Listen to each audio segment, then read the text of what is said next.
నుంచి అయ్యో తీసుకుంటున్నాం ఎంత పత్రాలు, స్థలపు గొడవ నేను, ఆస్తి గొడవ నేను, లేకపోతే సివిల్ మ్యాటర్ డిస్ప్యూట్స్ క్రియేట్ అవుతున్నాయి, ఇట్లాంటివన్నీ నడుస్తున్నాయి, సరిహద్దు వివాదాలు ఇట్లాంటివన్నీ.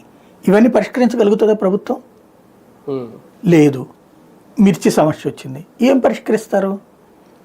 11,000 రూపాయలు ఆల్రెడీ 11,000కి అమ్ముడుపోతుంది కదా, అదే రేట్ ఫిక్స్ చేస్తున్నారు. ఇట్లాంటి వాటిట్లలో ప్రజామోదయోగ్యమైన పరిష్కారాలు లేనప్పుడు అంశాలు డైవర్ట్ అవ్వాలి.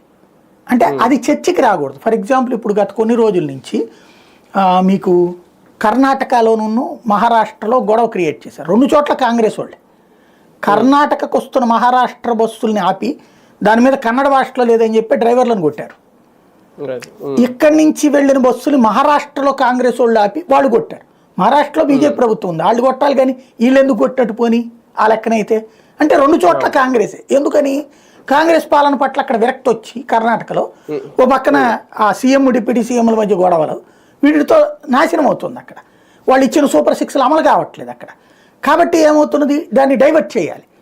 కాబట్టి ఒక భావోద్వేగభరితమైన అంశం, ప్రాంతీయ విభేదాలు రెచ్చగొట్టడం, భాషా విభేదాలు రెచ్చగొట్టడం. నేను తమిళనాడులో జరిగింది ఒక కాన్సెప్ట్, హిందీ భాషను రైట్ చేస్తున్నారు. ఎందుకని? అక్కడ పరిపాలనకు సంబంధించి ఆశించింది జరగట్లేదు.